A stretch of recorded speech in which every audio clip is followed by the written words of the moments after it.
하나님의 말씀 베드로 후서입니다.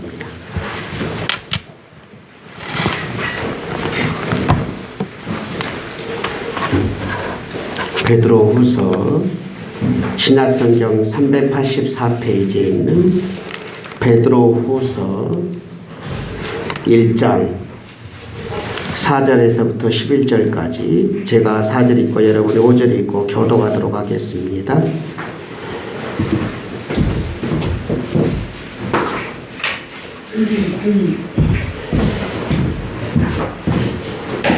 제가 먼저 4절 읽겠습니다. 이로써 그 보배롭고 지극히 큰 약속을 우리에게 주사 이 약속으로 말미암아 너희가 정욕 때문에 세상에 썩어질 것을 피하여 신성한 성품에 참여하는 자가 되게 하려 하셨느니라. 그러므로 너희가 더욱서 너희 믿음의 덕을 덕에 지식의 절제를 절제의 인내를 인내의 경건을 경건의 경제를 경제를 사랑하노라. 이런 것이 너희에게 있어 흡족한즉 너희로 우리 주 예수 그리스도를 알기에 게으르지 않고 열매 없는 자가 되지 않게 하려니와. 이런 것이 없는 자는 죄인이라 오래 보지 못하고 그의 죄가 깨끗하게 될 것을 믿었느니라. 그러므로 형제들아 더욱 힘써 너희 부르심과 택하심을 굳게 하라. 너희가 이것을 행한즉 언제든지 실족하지 아니하느니라. 그렇지 아니하는 우리 주 곧 구주 예수 그리스도의 영원한 나라에 들어감을 넉넉히 너희에게 주시리라. 아멘. 하나님께서 우리와 함께 하시면 우리가 생각지도 못한 좋은 일들이 나와 내 삶에 일어날 줄 믿습니다. 하나님이 함께 하시면 생각지도 않는 좋은 일들이 나와 내 삶에 있을 것입니다. 다 같이 시작. 하나님이 나와 함께 하시면 생각지도 않는 좋은 일들이 나와 내 삶에 있을 줄 믿습니다. 옆에 분들에게 좋은 일이 있기를 바랍니다. 시작.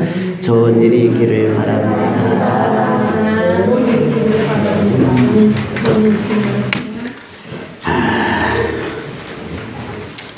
코로나가 생각지도 않는 상황 속에 우리에게 닥쳐서 전 세계를 흔들고 있잖아요. 모든 분야, 모든 사람에게 코로나가 영향을 주고 있어요. 교회도 마찬가지고 어쩌면 여러분의 삶, 여러분의 가정, 또 국가적으로는 정치, 경제, 교육, 문화 안 미치는 곳이 없을 정도로 코로나가 영향을 모두에게 주고 있습니다.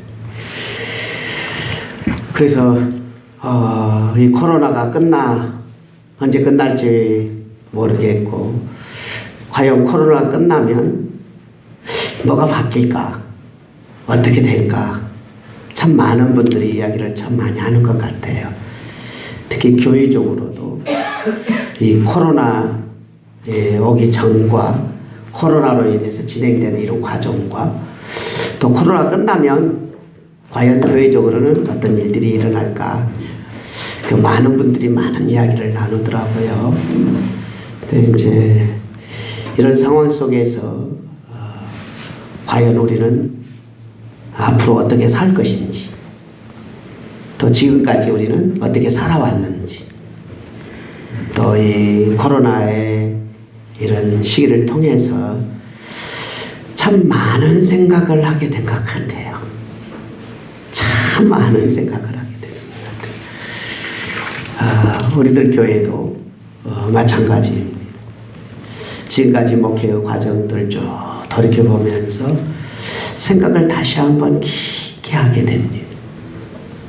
그리고 올 한 해 하나님께 주시는 그 많은 생각들을 이제 마무리하고 내년에는 이제 새로운 삶으로 전환해야 된다는 우리의 삶을 완전히 새롭게 내년에는 이렇게 살아가야 되는데 특별히 우리 11월은 열매에 대한 생각을 하게 됐는데 이 코로나가 우리의 열매를 드러내는 것 같아요. 지금까지 어떤 삶을 준비했고 살아왔는지 코로나가 우리의 삶 속에 어쩌면 우리나라에 또 어느 나라이든 코로나가 확 불어오면서 가정이든 모든 곳에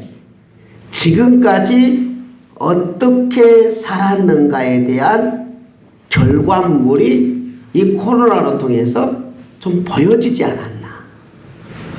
열매란 참 중요한 건데 특별히 다른 것은 다 어떻게 진단하고 너무도 새로운 것이라 새로운 시대 속에 우리가 들어와서 참 많은 이야기들을 하기 때문에 답이 지금 보이지 않아요. 처음 겪어봤던 곳이라 어떤 결론이 나오지 않아요.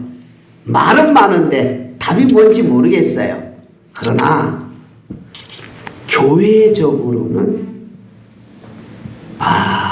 이 코로나를 통해서 하나님께서 정말 원하는 것이 무엇이었는지 조금은 보여요. 그 중에 우리가 11월 달 열매잖아요.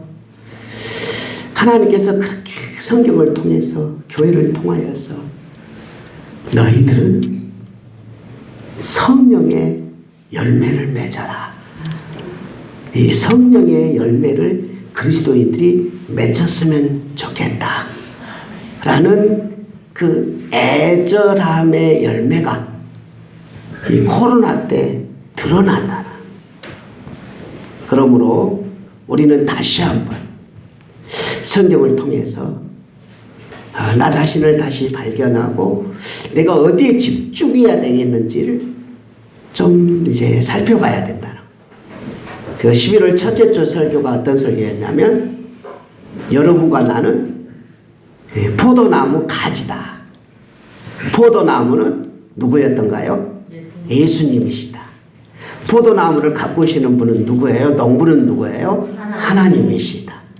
그 우리는 가지니까 누구에게 붙어 있어야 되는 거예요? 예수님께 붙어 있어야 된다. 예수님께 붙어 있으면 열매는 어떻게 맺는 거예요? 저절로 맺혀지는 거다. 이게 첫 번째 설교였어요.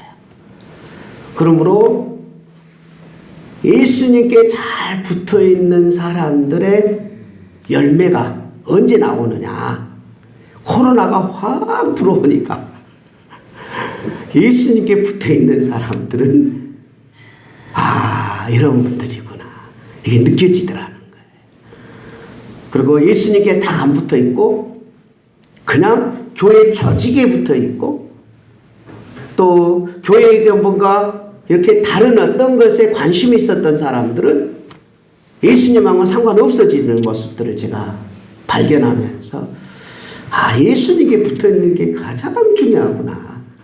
제가 이런 설교를 하면서 좀 돌아봤고요. 두 번째 주의 설교는 어떤 거였냐면 그 가지는 다 소중하다. 예수님께 붙어 있는 사람은 누구나 다 소중하다는 거예요. 목사님이 됐든 장로님이 됐든 권사님이 됐든 집사님 이런 게 중요한 게 아니고 예수님께 붙어 있는 분들은 기도원이 되었든 드보라가 되었든 삼손이 되었든 아무도 알아주지 않는 압돈이나 엘론이나 입산 같은 경우는 그 사사기는 사사인데 누가 아무도 알아주지 않지만 하나님이 인정하는 사람이면 족하다. 그 코로나가 확 불어오면서 가장 소중한 건 뭐였냐면 진짜 예수 믿는 사람들, 그 사람들만이 소중한 것이고 예수님과 함께하는 사람만 소중하지 직분이고 아니면 다른 건 아무 필요 없더라 하는 게 확 드러났던 것 같아요. 이제 여러분과 함께 나눌 오늘 본문의 내용을 통하여서 우리가 이제 어떤 곳에 힘써야 되겠냐. 지난주에 설교는 그냥 제치고요. 설교 안에 그걸 다 넣겠는데 어떻든 간에 우리는 지금 어떤 곳에 집중해야 되는지 자, 오늘 본문 한번 같이 읽어보도록 하겠습니다. 10절 같이 보도록 하겠습니다. 10절 그러므로 시작. 그러므로 형제들아 더욱 힘써 너희 부르심과 택하심을 굳게 하라. 너희가 이것을 행한즉 언제든지 실족하지 아니하리라. 아멘. 우리의 이제 집중해서 우리가 해야 될 것은 어떤 거냐면 더욱 뭐해라? 힘써야 될 일이 있다는 거예요. 그러니까 세상은 확실하게 바뀌었고요. 앞으로도 어떻게 변화될지 모르겠어요. 그러나 한 가지 우리 나를 부르신 분이 누구고 나를 택하신 분이 누구냐 이 말이에요. 하나님께서는 우리를 이 땅에 보내주신 분이시고 또 죄악으로 타락했던 우리를 예수님이 내 죄값을 대신 지불하고 나의 죄를 위하여 십자가에 죽으신 예수님이 나를 택하셨어요. 그 하나님께서 나를 택하시고 예수님이 나를 위해 십자가에 죽으시고 성령님이 내 안에 찾아오셨어요. 그래서 이것을 하나님이 나를 사랑하셨고 예수님이 나를 위해서 십자가에 죽으시고 은혜를 베풀어 주셨고 성령님이 나를 붙잡아 주신 이것을 어떻게 알아? 굳건하게 흔들리지 않도록 굳건하게 지켜야 된다. 근데 적당히 굳건하게 지키는 게 아니라 더욱 힘써서 지켜서 흔들리지 않는 그리스도인이 돼야 된다. 앞으로 무슨 일이 우리에게 닥쳐올지 모르는데 더 힘들고 어려운 일들이 아니면 기쁘고 즐거운 일들이 우리에게 닥쳐올지 아무도 모르는 이런 상황 속에서 우리가 해야 될 것은 정말 힘써야 된다. 노력해야 된다. 근데 무엇을 노력하고 무엇을 힘쓰냐? 이게 굉장히 중요했던 것 같아요. 예전에는 목사님들이 어떻게 설교를 많이 하고 어떻게 많이 하냐. 자, 우리 힘씁시다. 교회 나옵시다. 우리 나와가지고 봉사합시다. 막 이런 것을 힘쓰게 막 했던 것 같아요. 근데 코로나가 확 불러오니까 지금 교회 나옵시다. 교회 못 나오게 하고 막 누구는 나오게 하고 누구는 못 나오게 하고 자리도 오늘 또 지금 오늘 남동구청에서 조사가 들어왔어요. 그래서 우리 의자가 몇 개냐 그래서 제가 한 10개 이쪽 10개 하면 다 앉으면 4명씩 앉으니까 80명 정도 앉는다. 그랬더니 그럼 80명 16명만 와야 되는데요. 그래서 제가 또 가쪽에 또 의자도 내가 남겨놨다고 했더니 그럼 20명까지 와도 되겠네요. 그렇게 해서 근데 지금 우리 교회에 지금 대략 20명 정도 모였거든요. 더 오면 못 오게 해야 돼요. 지금은. 그 우리 교회만 그러느냐. 그래도 우리 교회는 20명이라도 모이잖아요. 근데 큰 교회들은 그 꽉 찼던 교회들이 지금 못 오게 해요. 못 오게 하고 누구는 와도 되고 누구는 검역에서 저기 사람 정확히 해서 새신자도 못 오게 합니다. 지금 이런 시대에 지금 이런 시대가 어떻게 교회에 올 줄 생각이나 했겠어. 그러면 교회 예배당에 참석하는 사람들에게 교회에서 이제 뭘 가르쳐야 되는지 성경에서는 우리 택하심을 그리고 부름받은 백성을 더 힘쓰도록 해야 되는데 뭘 힘쓰게 해야 되는지에 대한 답이 성경에서는 정확하게 나왔는데 이 부분에 관심이 많이 없었지 않나. 이제라도 우리가 다시 한번 집중해서 앞으로 우리의 시간들을 더 힘써야 되는데 오늘 본문을 통해서 더 힘써서 여러분의 인생을 여기에다가 막 투자를 해서 앞으로 무슨 일이 생기더라도 여러분의 삶 속에서는 이 성령의 9가지 열매가 주렁주렁 열려서 혹시 기억을 할지 모르겠지만 제가 또 머리가 워낙 밀어내서 잘 기억을 못하겠는데 성령의 9가지 열매가 뭐냐면 이거는 그냥 그 사람의 몸에서 흘러나오는 9가지예요. 이거는 복수가 아니고 단수예요. 그냥 그분이 예수님의 마음을 보면 이런 게 나와요. 첫째가 뭔지 아세요? 한번 저기 아시는 분 한번 대답을 해. 내가 모르면 체크해 주세요. 시작. 사랑, 희락, 화평, 온유, 절제, 충성, 양선, 자비. 뭐 하나가 빠졌네. 오래 참고. 아, 역시 전사님이시다. 역시 전사님. 아이고, 고맙습니다. 목사가 부족하면 전도사님이라 똑똑해야지. 그래서 이제 이 오래 참은 이 9가지 열매는 그냥 그 사람의 몸에서 누구는 오래 참고 누구는 하고 이런 게 아니라 그 사람 한 몸에서 나오는 양태라는 거예요. 그러니까 이런 9가지 열매가 코로나를 닥치든 코로나가 있든 없든 환란이 오든 안 오든 엄청난 일이 나타나도 그 사람에게는 그것이 그냥 흘러나오는, 이게 이제 어디에다가 힘을 쓰느냐에 따라서 이게 나올 수도 있고 이게 안 나올 수도 있다. 그냥 외형적이고 형식적이고 인간적인 보이는 것에 자꾸 관심을 가지면서 그곳에 휩쓸던 사람들은 이런 게 안 나오고, 오늘 본문에서 나오는 이것에 힘을 쓰는 사람은 이제 이런 9가지 열매가 그냥 흘러나오는 거예요. 그러므로 2021년이 어떤 일이 일어날 진짜 모른다니까요. 여러분의 삶 속에, 여러분의 가정에 어떤 일이 일어날 모른다니까요. 그래서 이럴 때 우리가 준비해야 될, 계속 마무리를 잘하고 앞으로 우리가 투자해야 될 것은 오늘 본문입니다. 한번 같이 보도록 하겠습니다. 4절 5절입니다. 4절 5절 시작.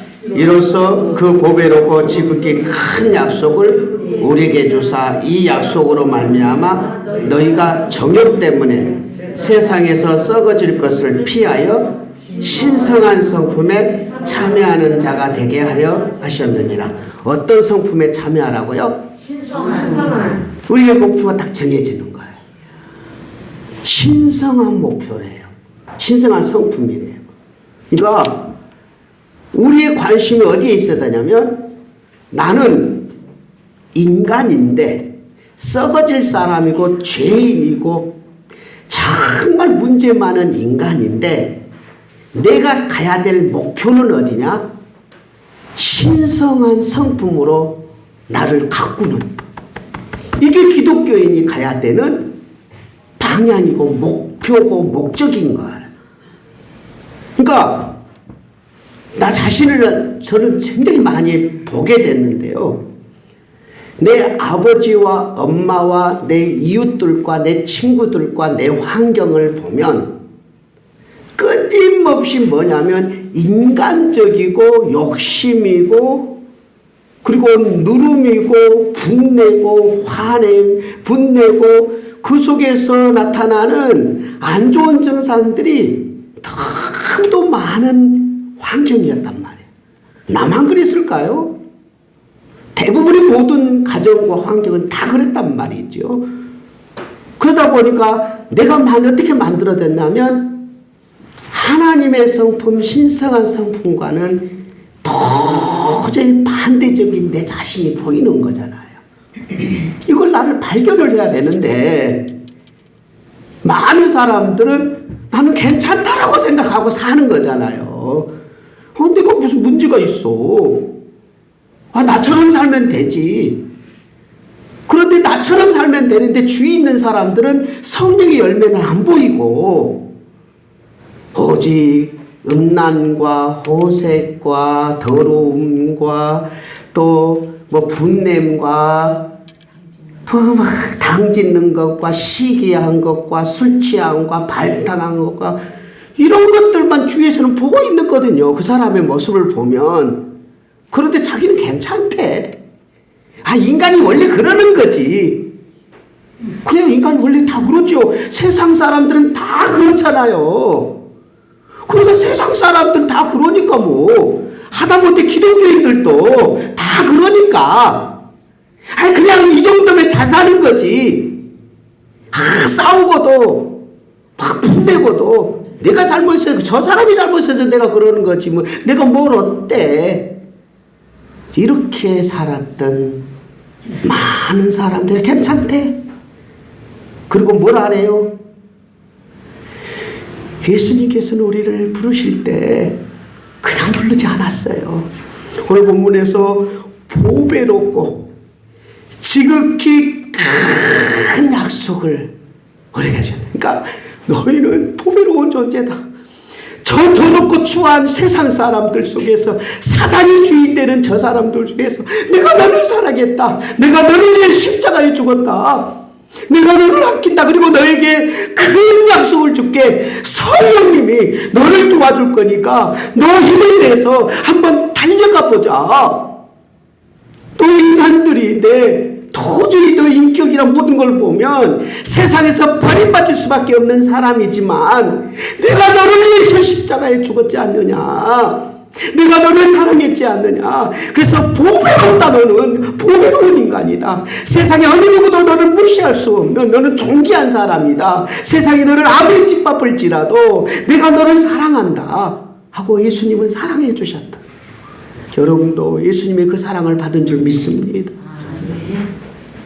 그리고 여러분에게 큰 약속을 주신 거잖아요. 도와줄게. 힘을 줄게. 능력을 줄게. 하고 성령님이 내 안에 들어왔어. 나를 인도하시고 나에게 힘을 공급해 주시고 불가능을 가능케 하는 능력이신 분이 내 안에 들어오셔서 이제 우리 함께 달려가보자. 내가 너를 도와줄 건데 내가 하나님이지 않느냐. 내가 전능하신 분이 아니냐. 너를 도와줄 거니까 너 기도하고 하나님 앞에 달려가 보자. 그 목표는 어디예요? 신성한 성품으로 가보자. 더럽고 추접한 인간으로 살지 말고 예수 닮은 좋은 성도로서 목표를 한번 잡아봐라 하고 하나님께서는 17년 전에 예수 닮은 좋은 성도라는 너무도 소중한 목표, 비전을 우리에게 주셨습니다. 우리는 그 수년 동안 나 자신을 보면 미워서 싫고 다시 무릎 꿇고 나는 왜 이렇게만 살 수밖에 없을까? 내 모습은 왜 이것뿐이 안 될까? 내가 갈 길은 이곳인데 주님 나 좀 도와주세요. 또 기도하고 또 그래도 내 연약함을 보면 더 가슴 아파가지고 하나님 나는 왜 이렇게 살까요? 내가 왜 이런 문제가 많을까요?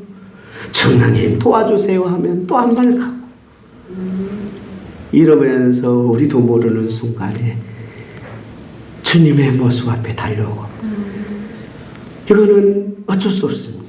두 가지입니다. 더욱 힘쓰는 사람이 있고 적당히 힘쓰는 사람이 있다. 우리가 믿는 하나님은 동일한 하나님이에요. 전지전능하신 하나님이시고 나를 용서해 주시고 언제나 덮어주시는 예수님이시고 나에게 능력을 공급해 주시는 분은 성령님이신데 하나님, 예수님, 성령님은 똑같은 분이세요.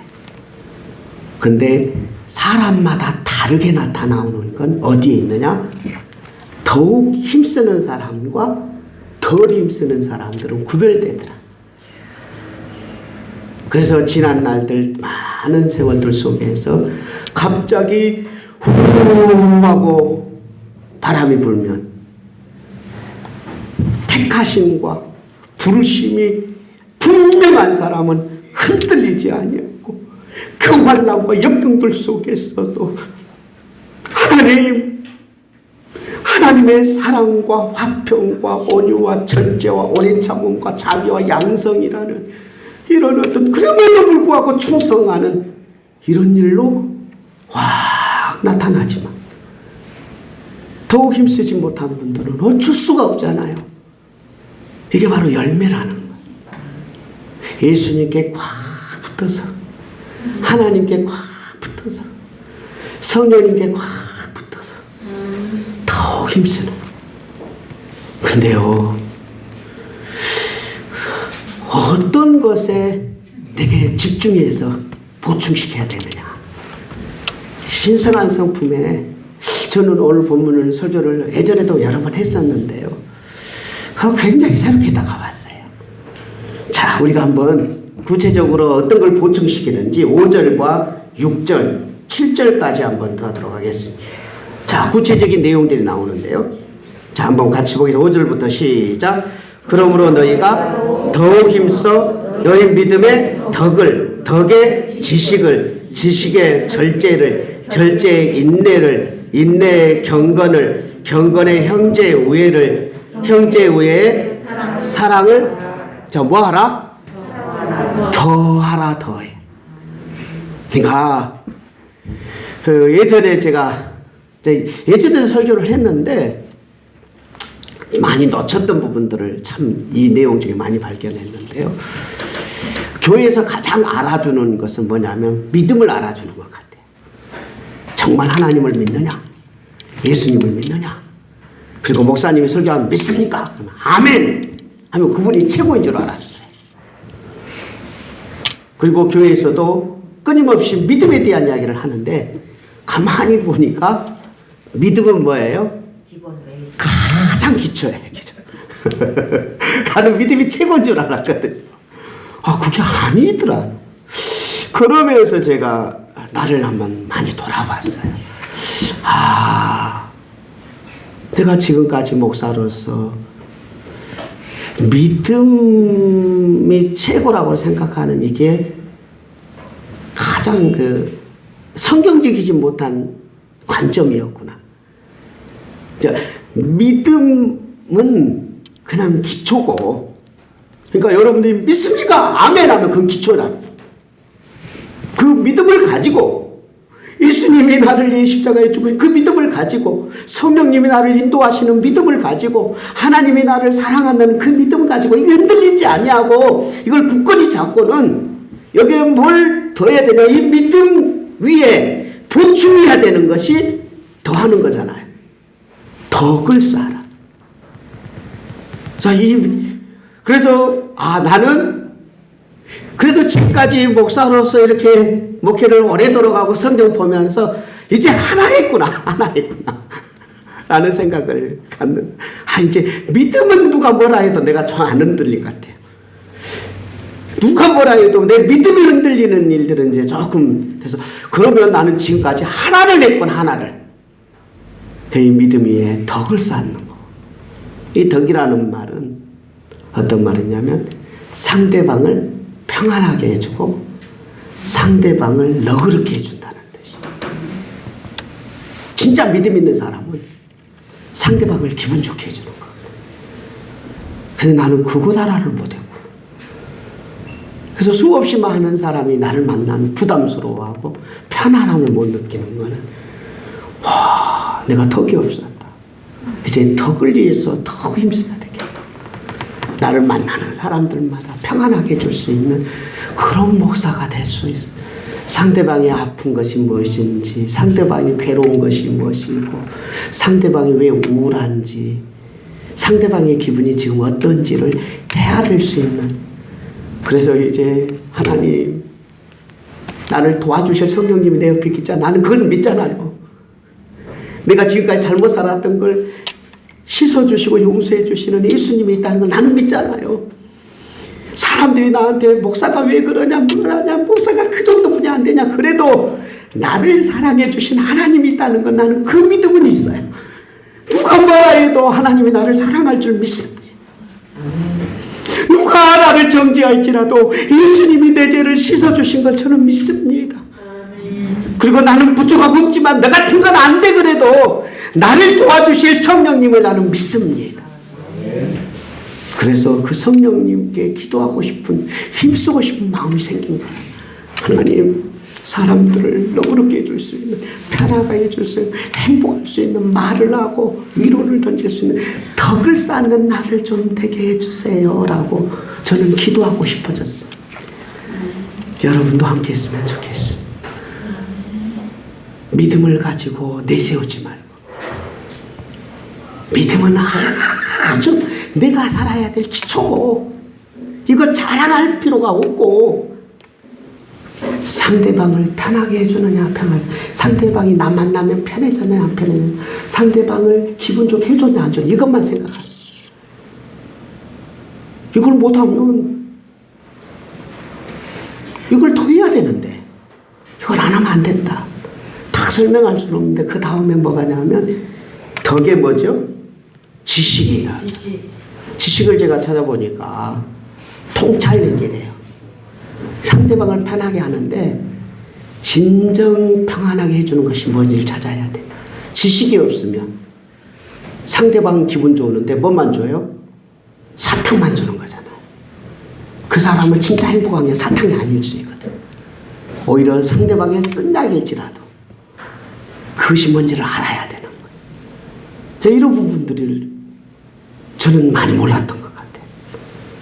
그래서 상대방에게 그냥 사탕만 주고 키우다가 보니까 그냥 비만만 나오고 그걸 키우다 보니까 그 사람이 완전히 병만 들었어요. 그리고 편협된 삶을 사는. 왜? 뭘만 줬으니까? 사탕만 줬으니까. 지식은 어떤 거냐? 이해력과 통찰력이. 진정한 사랑을 주는 때 그 사람에게 뭐가 필요한지, 뭘 줘서는 안 되는지, 이걸 줘야 되고 이걸 주지 말아야 하는지 통찰력을 가져야 돼요. 근데 그게 인간의 지혜로 되냐? 인간의 노력으로 되냐? 택도 없는 소리다. 그래서 다시 믿음 앞에 엎드리는 거예요. 납작 엎드려서. 내가 하는 방법은 다 틀렸습니다. 내가 하는 것은 다 안 되는데요. 예수님, 성령님에게 지혜를 주세요. 지식을 주세요. 저 사람에게 꼭 필요한 건지 무엇인지 좀 알게 좀 해주세요. 기도하면 하나님이 주실 줄 믿습니다. 그 다음 지식의 절제.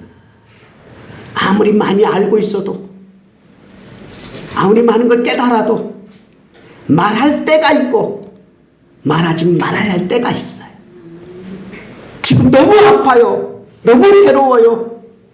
그런데 거기다가 칼로 더 난도질하면서 너는 이렇게 살아서 아팠어, 너는 이렇게 살아서 힘들어, 더 난도질할 때가 아닌 거예요. 그때는 말을 참을 수 있어야 돼요. 절제. 이거 더 어렵습니다. 아는 것보다 더 힘든 것이 절제입니다. 그 사람에게 해야 될 말이 있고 참아야 될 말이 있고. 내가 가장 못한 것이 또 이런 것 같아요. 이번에 보니까요, 내가 가장 보니까 다 나의 문제야. 내가 뭘 더 해야 되는지. 통찰력을 알았으면 끝나는 줄 알아. 그게 아니라는 거야. 절제가 더 위에 더 나와야 되는 거야. 그러니까 하나씩 하나씩 더 하라는 거야. 더해. 하나가 정복되면 그 다음을 더하고 그 다음이 정복되면 더 다음을 더하는데 그게